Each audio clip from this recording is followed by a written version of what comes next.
எங்கள் தெருவில் 10 நாய் இருக்குது தெரியுமா, 15 நாய் இருக்குது தெரியுமா, நடந்து வந்து பாருங்க அப்போ தான் தெரியும் அப்படின்னு சில பேர் சொல்கிறீங்க.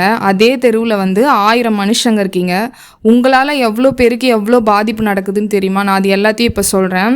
குடிச்சிட்டு வீட்டில் இருக்க குழந்தை ஒய்ஃபை போட்டு அடிக்கிறது, பக்கத்து வீடு எதிர் வீட்டில் இருக்கவங்க கிட்ட சண்டைக்கு போகிறது, யாருன்னா விதவை பொண்ணு ஹஸ்பண்ட் செத்துட்டாரேன்னு மனசு நொந்து போய் வேலைக்கு போனால் அவங்கள தப்பு தப்பாக சொல்கிறது, வீட்டுக்கு வந்த மருமகளை குரூப்பாக சேர்ந்து டார்ச்சர் கொடுக்கறது, பேசி பேசி டார்ச்சர் பண்ணுறது, அம்மா வீட்டுக்கு போய் நகையை எடுத்துகிட்டு வா, பணத்தை எடுத்துகிட்டு வா, இது இருந்தால் தான் நீ வாழ முடியும் அப்படின்னு சொல்கிறது, ஆஃபீஸில் யாராவது கஷ்டப்பட்டு உழைச்சி ப்ரொமோஷன் வாங்கினா அவள் எப்படி இப்படி ஆனான்னு தெரியுமா, அவன் எப்படி இப்படி வந்தான்னு தெரியுமா, யாருக்கு ஜால்ராச்சா தெரியுமா, அப்படி இப்படின்ட்டு அவங்கள தப்பு தப்பாக பேசுறது, லவ் பண்ணி பொண்ணு பையனை காசுக்காக ஏமாத்துறது, கூட பிறந்த அண்ணன் தங்கச்சி அக்கா தம்பிக்கு சொத்தை கொடுக்காம ஏமாத்துறது, யாரையாவது பிடிக்கல உங்கள் அண்ணன் தம்பியாக இருந்தாலும் சரி அவங்களுக்கு துணிச்சலாக காசு செலவு பண்ணி செய்வினை சூன்யம் பண்ணுறது, யாருன்னா நல்லா இருந்தால் பிடிக்க மாட்டேங்குது, நல்லது பண்ணால் பிடிக்க மாட்டேங்குது, வாழ்ந்தால் பிடிக்க மாட்டேங்குது, வளர்ந்தாலும் பிடிக்க மாட்டேங்குது, உங்களெல்லாம் என்ன பண்ணுறது?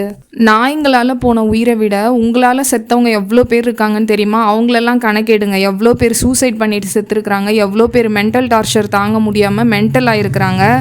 நீங்கள்லாம் வந்து உங்களெல்லாம் கூட ஒரு இடம் ஒதுக்கி சுப்ரீம் கோர்ட்டில் கேஸ் போட்டு ஒரு இடத்துல வச்சா கூட நல்லாயிருக்கும்னு நிறைய பேருக்கு தோணுது, நாடு ரொம்ப நல்லாயிருக்கும் அப்படின்ட்டு. ஒரு பேட்டியில் பார்த்துருந்தேன், ஒருத்தர் கேட்டிருந்தாரு, நாய் கொண்டுனா இப்போ தான் அப்படியே உங்களுக்கு ரத்தம் கொதிக்குதா, பொத்துட்டு வந்துடுறீங்க அப்படின்னு சொல்லி. நான் மனுஷங்க பண்ணதா சொன்ன கெட்ட விஷயம் எதுவுமே நாய்ங்களுக்கு பண்ண தெரியாது, அதனால தான் பொத்துட்டு வராங்க எல்லாரும்.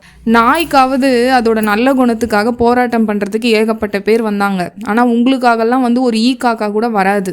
மனுஷங்களை விட 100 மடங்கு நல்ல குணம் வந்து நாய்ங்க கிட்ட இருக்குது, அதை விட ஜாஸ்தியாகவே இருக்குது. அந்த குழந்தைங்கள வந்து தயவு செஞ்சு துன்புறுத்தாதீங்க. இந்த பிரபஞ்சம் பார்த்துட்ருக்கு, அவங்க குடும்பமே அழிஞ்சிடும்.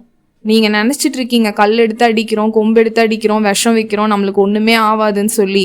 மனுஷங்க பண்ணுற எந்த கேவலமான வேலையுமே நாய்ங்க பண்ணுறது கிடையாது. அதுக்குன்னு அந்த நல்ல குணத்துக்காகவே இந்த பிரபஞ்சம் சில முக்கியத்துவத்தெல்லாம் அவங்களுக்கு கொடுத்துருக்கோம். அவங்க மேலே கை வைக்கிறவங்களுக்கு இந்த மாதிரி தண்டனைலாம் இருக்குது. நடந்ததுன்னா நீங்கள் தாங்க மாட்டீங்க.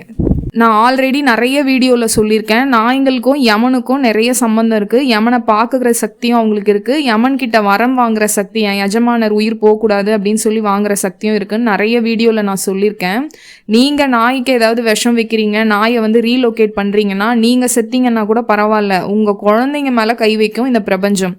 உங்களுக்கு அடுத்த வர ஜென்ரேஷன் எல்லாருமே அனுபவிப்பாங்க.